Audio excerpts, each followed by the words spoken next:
I was so angry with Roo that when we got home I didn't speak to her for ages. In the end, she looked so sorry that I had to tell her the Great Bear Ridge ice cream story to cheer her up.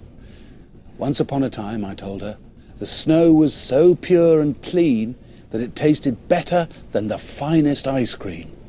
But as the air got dirtier from all the chemicals and fumes, the snow lost its taste.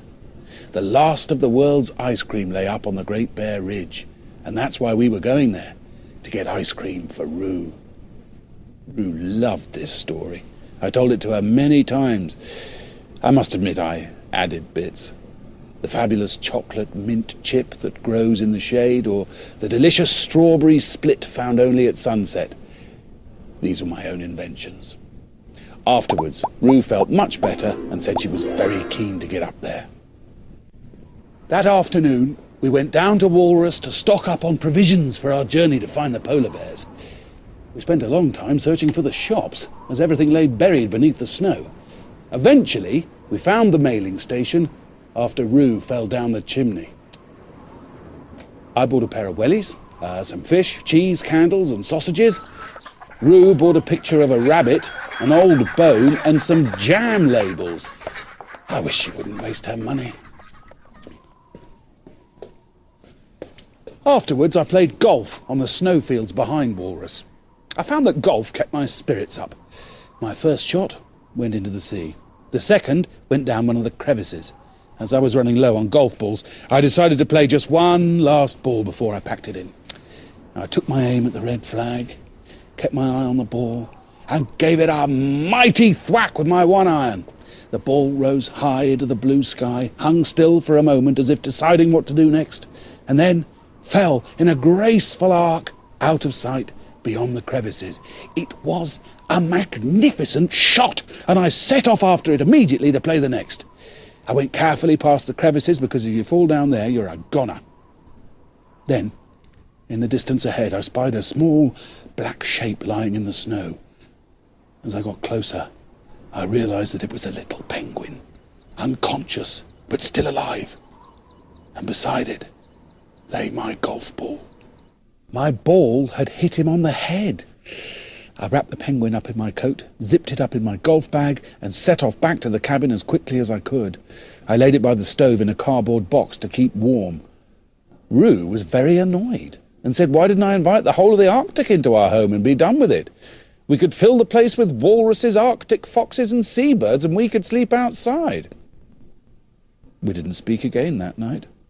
Hip, hip, hurrah, and 3 cheers! The next morning the little penguin had woken up. It had a slight bump on its head, but apart from that it was perfectly well.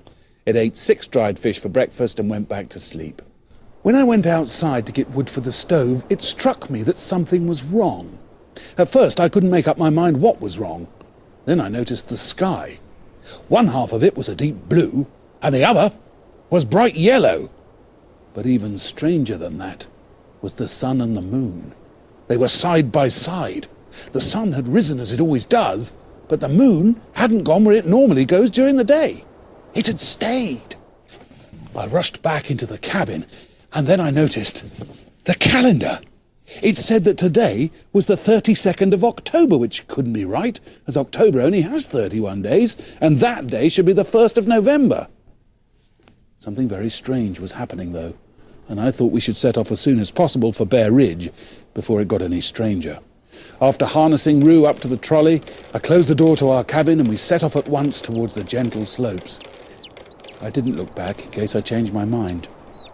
By lunchtime, we'd reached the gentle slopes and we started the long climb up.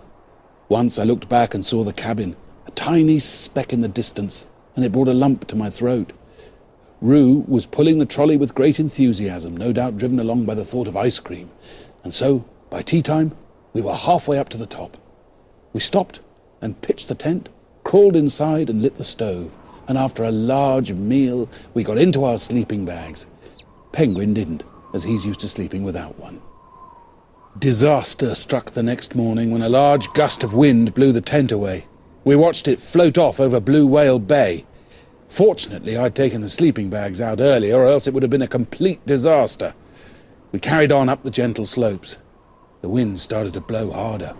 I tied us all to a piece of rope so that none of us would blow away. We made slow progress. At times, Bear Ridge seemed to get closer and closer, but just as I thought we would reach it, it'd get further away again. Must be like those mirages you get in the desert. The sky changed from lilac to a deep crimson, and it started to snow. We stopped and made an igloo, cutting out blocks of snow with my one iron to make the walls. The wind grew more fierce, and we'd just finished the igloo when the storm hit. It blew the trolley right up into the air, taking Rue with it. I only just managed to catch one of the wheels with my golf club and pull her back down. I grabbed her in my arms, undid the harness, and the trolley flew off down the mountain. We were so hungry, and all our food had blown away. But then, Rue brought out the tin of macaroni that the captain had given her. What a clever dog! After eating it, we all huddled together in my sleeping bag to try and keep warm. Meanwhile, the storm got more and more fierce. In the wind, I'm sure I heard voices. I thought I heard the wolves howling. The three of us huddled together. And suddenly, the storm stopped.